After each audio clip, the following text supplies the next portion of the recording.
Mi esposo me invitó a una cena de negocios con un posible socio japonés. Sonreí, asentí y jugué mi papel de esposa decorativa a la perfección. Lo que él no sabía era que yo entendía cada palabra que decía en japonés, y cuando escuché lo que decía sobre mí a ese cliente, todo cambió. Pero déjenme empezar desde el principio. Me llamo Valeria, y durante 12 años creí que tenía un buen matrimonio. No perfecto, pero bueno. Alejandro, mi esposo, era gerente senior en una empresa tecnológica del área de la Bahía, y yo trabajaba como coordinadora de marketing en una compañía más pequeña. Nada espectacular, pero me gustaba. Vivíamos en una bonita casa adosada en Mountain View. Salíamos de vacaciones una vez al año y desde fuera parecía que lo teníamos todo resuelto.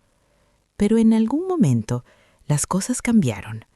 No puedo señalar el momento exacto. Tal vez fue cuando Alejandro recibió su último ascenso hace 3 años. Tal vez fue gradual, tan lento que no me di cuenta hasta que ya vivía en un matrimonio distinto al que creía tener. Alejandro se volvió más ocupado, más importante. Al menos eso decía. Trabajaba hasta tarde, viajaba a conferencias y cuando estaba en casa siempre estaba con el teléfono o demasiado cansado para hablar. Nuestras conversaciones se volvieron simples intercambios de información. ¿Recogiste la tintorería? No olvides la cena con los Martínez el sábado. ¿Puedes encargarte del jardín? No tengo tiempo. Me decía a mí misma que era normal, que así era después de una década de matrimonio. La pasión se desvanece, la rutina se instala y simplemente haces que funcione. Reprimí la soledad que se colaba en las noches silenciosas, cuando él estaba encerrado en su oficina y yo veía sola televisión que en realidad no me interesaba. Hace unos 18 meses, algo cambió mi rumbo. Una noche, sin poder dormir, deslizando el teléfono, apareció un anuncio de prueba gratuita de una app para aprender japonés. Había tomado un semestre de japonés en la universidad, cuando era otra persona con sueños distintos. Me fascinaba la complejidad, la elegancia y la forma en que ofrecía una manera completamente diferente de ver el mundo. Pero conocí a Alejandro, me casé, empecé a trabajar y ese sueño quedó guardado en el cajón de los intereses imprácticos de juventud. Esa noche, acostada mientras Alejandro roncaba, descargué la app solo por curiosidad, solo para ver si recordaba algo, y recordaba más de lo que esperaba. El hiragana volvió con facilidad, más que el katakana. En pocas semanas estaba enganchada. Cada noche, mientras Alejandro trabajaba hasta tarde o veía noticias financieras, yo me sentaba en la cocina con auriculares, avanzando lección tras lección. Me suscribí a un podcast para estudiantes, empecé a ver dramas japoneses con subtítulos y luego sin ellos. No se lo conté a Alejandro, no porque lo ocultara, sino porque había aprendido que compartirlo solo traería desdén. 3 años antes, cuando mencioné que quería tomar una clase de fotografía, se rió. No cruelmente, pero de una manera que me hizo sentir pequeña. Valeria, haces fotos con tu iPhone como todos. No necesitas una clase. Además, ¿cuándo tendrías tiempo siquiera? Después de eso, aprendí a guardar mis intereses para mí. Era más fácil que defenderlos. Así que el japonés se volvió mi secreto, mi mundo privado. Y se me daba bien, muy bien. Practicaba todos los días, a veces 2 o 3 horas. Hacía videollamadas con tutores en Italki, me unía a grupos de estudio online y hasta empecé a leer novelas sencillas. Para cuando pasó un año, podía entender japonés conversacional con bastante fluidez. No perfecto, pero suficiente para seguir películas, escuchar podcasts y mantener conversaciones decentes con mis tutores. Se sentía como recuperar algo de mí que había quedado enterrado. Cada palabra nueva, cada estructura que aprendía, me recordaba que todavía podía crecer y que no era solo la esposa de Alejandro. Una noche de septiembre, Alejandro llegó a casa más temprano y parecía emocionado, lleno de energía como hacía meses no veía. «Valeria, buenas noticias», dijo aflojando la corbata en la cocina. Estamos a punto de cerrar una alianza con una empresa japonesa. El director ejecutivo viene la próxima semana y lo llevaré a cenar a Hashiri. Tienes que venir. Levanté la vista de las verduras. ¿Yo? ¿A una cena de negocios? Sí, Tanaka-san preguntó si estaba casado. A los japoneses les gusta ver estabilidad familiar, da buena imagen. Abrió el refrigerador y sacó una cerveza. Solo sonríe, sé encantadora, lo de siempre. Me molestó un poco, pero dejé pasar. Claro, ¿cuándo? El jueves, a las 7. Ponte el vestido azul marino, conservador pero elegante. Y Valeria, se giró a mirarme. Tanaka no habla mucho inglés. Yo hablaré la mayor parte en japonés.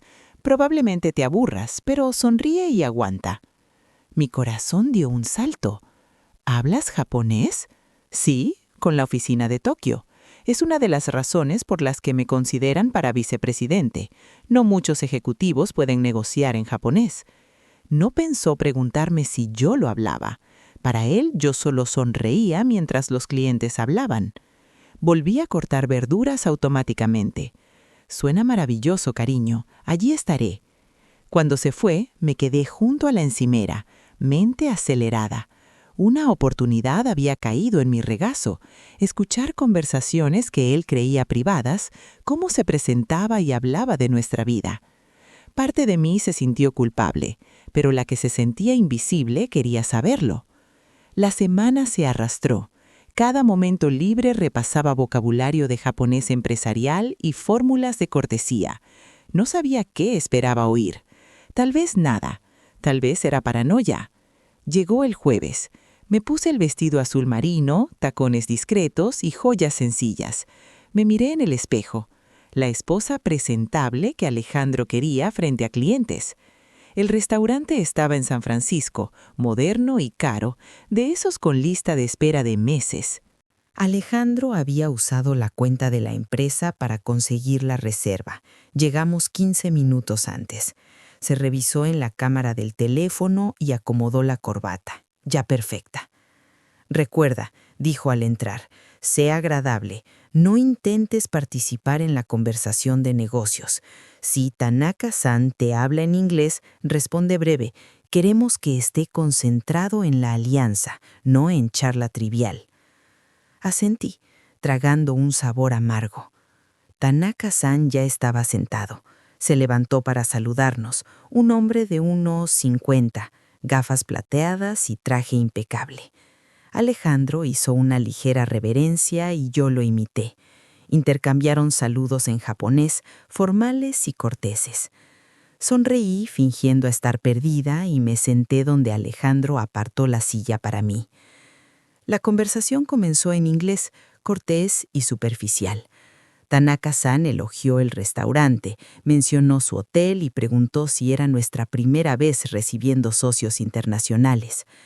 Su inglés era mejor de lo que Alejandro había dado a entender, solo con un acento. Al llegar los menús cambiaron a japonés con naturalidad. La fluidez de Alejandro era impresionante.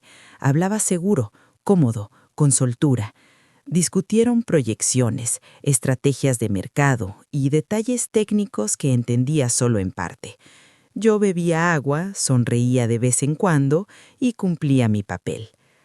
Entonces Tanaka-san se giró hacia mí y me hizo una pregunta educada en japonés sobre mi trabajo. Alejandro respondió antes de que pudiera fingir no entender. Valeria trabaja en marketing, pero es solo una empresa pequeña, nada serio, más bien un pasatiempo para mantenerse ocupada. Ella se encarga principalmente de la casa. Mantener el rostro neutro fue difícil. ¿Un pasatiempo? Había trabajado 15 años en marketing, gestionando campañas y clientes, y él lo reducía a pasatiempo. Tanaka-san asintió, sin profundizar. La cena siguió. Los platos eran hermosos.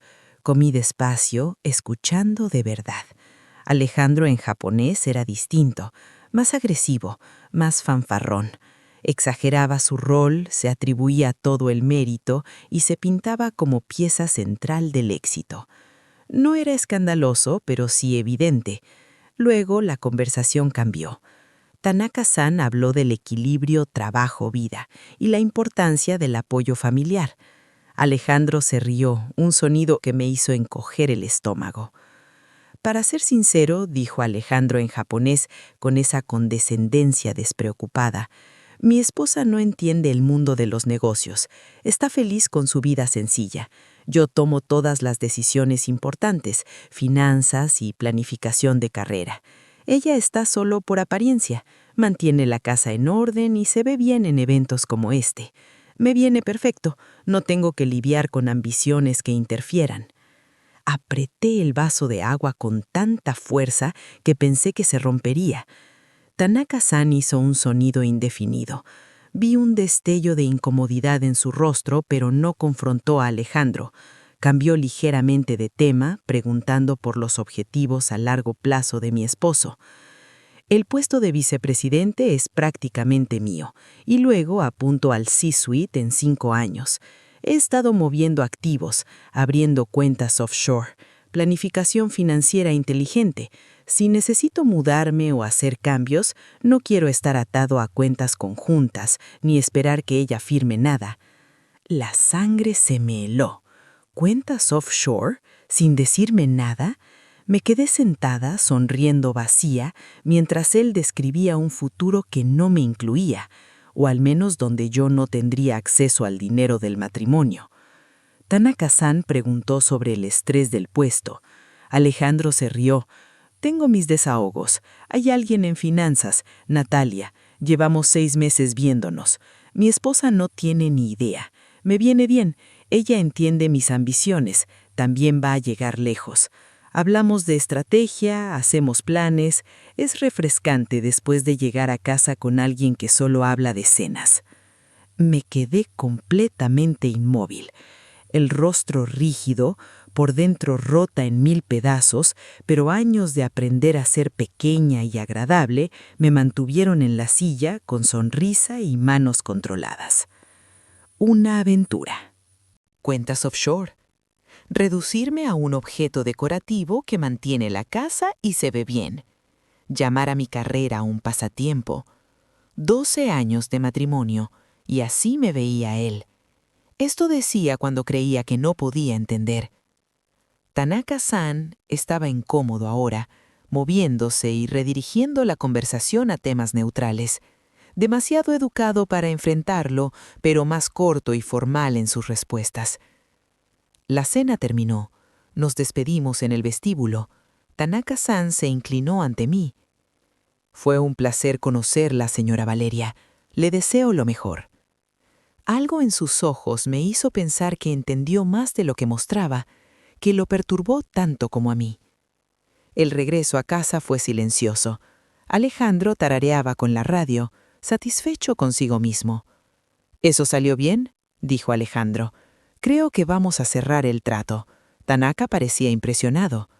«Eso es maravilloso», respondí, aunque mi voz sonó vacía incluso para mí. En casa, Alejandro me dio un beso distraído en la mejilla, dijo que tenía correos pendientes y se encerró en su oficina. Subí al dormitorio, cerré la puerta y me quedé en silencio. Entonces hice algo que nunca pensé hacer.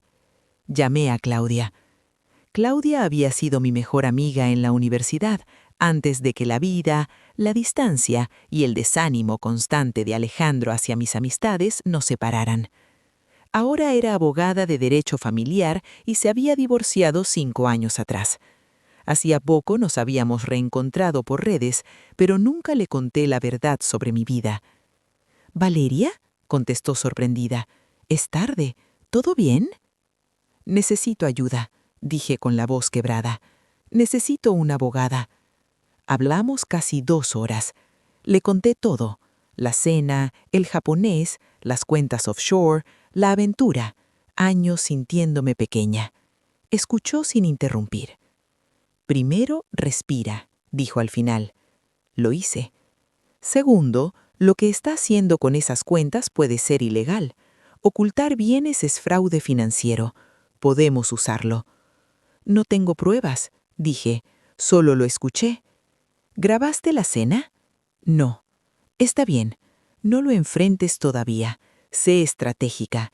Desde mañana reúne documentos, bancos, impuestos, inversiones. Si mueve dinero, habrá rastro. Lo encontraremos. Tengo miedo. Lo sé, pero eres capaz. Aprendiste un idioma entero sin que él lo notara. No estás sola. Colgué y me senté en la cama. Dejé salir la rabia, la traición y el miedo que había contenido toda la noche. Pero debajo de todo eso, sentí algo nuevo, una determinación fría y clara. No iba a ser la esposa decorativa nunca más. No iba a seguir siendo minimizada ni engañada. Iba a recuperar el control de mi vida, aunque tuviera que quemarlo todo. A la mañana siguiente llamé al trabajo diciendo que estaba enferma. Alejandro apenas reaccionó antes de irse. En cuanto su coche se fue, empecé a buscar. Su despacho estaba organizado al milímetro. Encontré extractos bancarios, impuestos, cuentas de inversión. Fotografié todo y lo subí a la nube privada que Claudia había creado. Y ahí estaba. 2 cuentas que nunca había visto, transferencias regulares, $50,000 movidos en 8 meses a un banco en las Islas Caimán. Nuestros ahorros habían sido drenados poco a poco, sin que yo lo supiera. Me sentí enferma, pero seguí documentando. Claudia me había dicho que fuera minuciosa y lo fui. También encontré correos electrónicos, impresos y archivados. Correspondencia sobre propiedades de inversión que yo desconocía, todo a su nombre. Y luego los correos a Natalia. Había sido descuidado, imprimiendo algunos intercambios, pero el contenido era claro, romántico, sexual, planes para un futuro que no me incluía. Una vez que haya resuelto la situación de Valeria, podremos dejar de escondernos. La situación de Valeria. Eso era yo ahora, un problema que debía manejar. Pasé 6 semanas reuniendo pruebas en silencio, viviendo con un hombre al que veía por primera vez con claridad. Cada sonrisa, una mentira. Cada contacto casual, un escalofrío.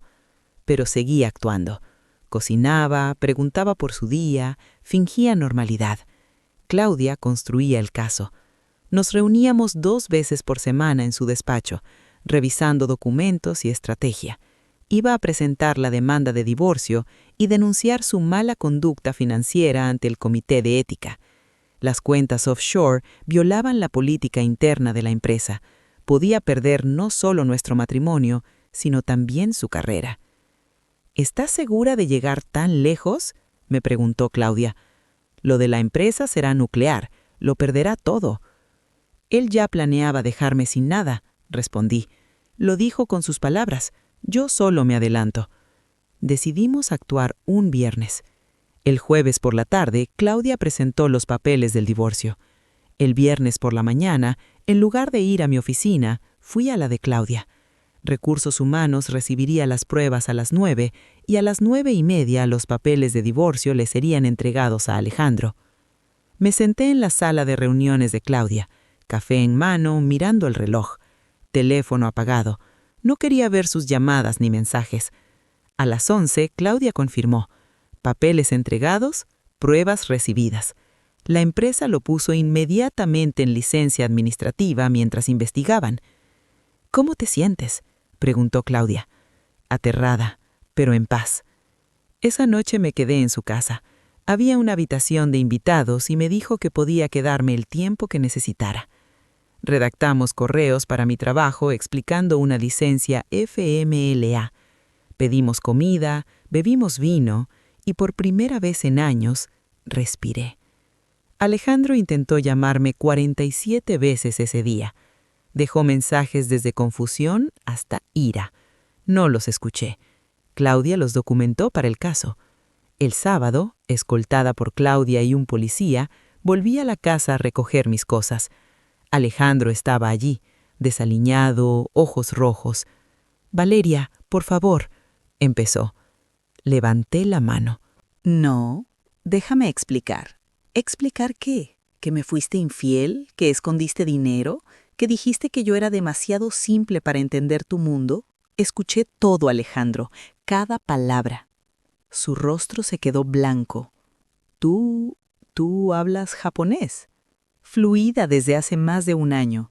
Curioso que nunca preguntaras, que nunca te preguntaras qué hacía mientras tú estabas ocupado con el trabajo o Natalia. Se dejó caer en el sofá. La empresa me puso en licencia. Puedo perder mi trabajo. Eso ya no es mi problema.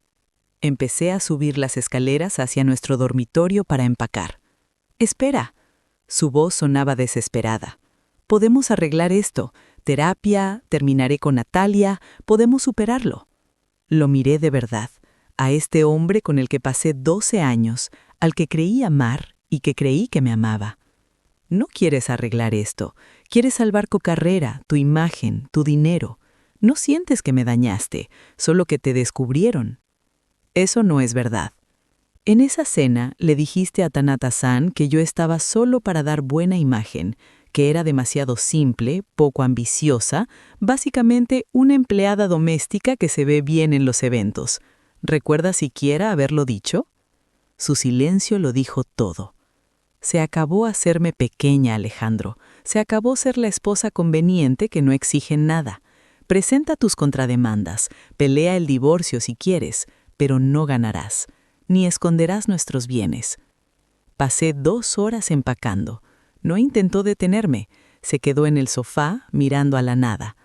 El divorcio duró 8 meses. La ley de California exige 6 meses de espera, y mientras tanto negociamos el acuerdo. La empresa encontró pruebas de violaciones éticas. Lo despidieron. Con el tiempo consiguió un trabajo más bajo y peor pagado. Las cuentas offshore se declararon y dividieron, y las propiedades desconocidas se incluyeron en los bienes matrimoniales. Al final me quedé con la mitad de lo que había intentado ocultar, más una pensión por 3 años mientras reconstruía mi carrera. Pero lo mejor llegó 2 meses después de iniciar el divorcio. Tanaka-san me contactó por LinkedIn. Su mensaje era breve y cálido. Había oído del divorcio y quería saber si me interesaba un puesto en su empresa. Abrían oficina en Estados Unidos y necesitaban a alguien que entendiera marketing estadounidense y cultura japonesa. Mi combinación de habilidades era invaluable, escribió. Me reuní con él y su equipo. Esta vez hablé japonés desde el primer momento. Sus ojos se iluminaron con respeto genuino y un toque de diversión, quizá por haber descubierto lo que había pasado en aquella cena. Lo supe, dijo en japonés al final de la entrevista. En el restaurante, por cómo te comportaste cuando Alejandro hablaba de ti. Vi comprensión en tus ojos, aunque fuera un instante. Me alegra que hayas encontrado tu fortaleza. Me ofrecieron el puesto, directora senior de marketing con un salario triple al anterior. Acepté. Ahora tengo 63 años. Todo pasó hace más de 20, pero recuerdo cada detalle. El divorcio, aunque doloroso, me devolvió la vida. Dirigí ese departamento 15 años antes de jubilarme. Viajé a Japón varias veces, hice amistades auténticas, me convertí en alguien que existía más allá de ser la esposa de alguien.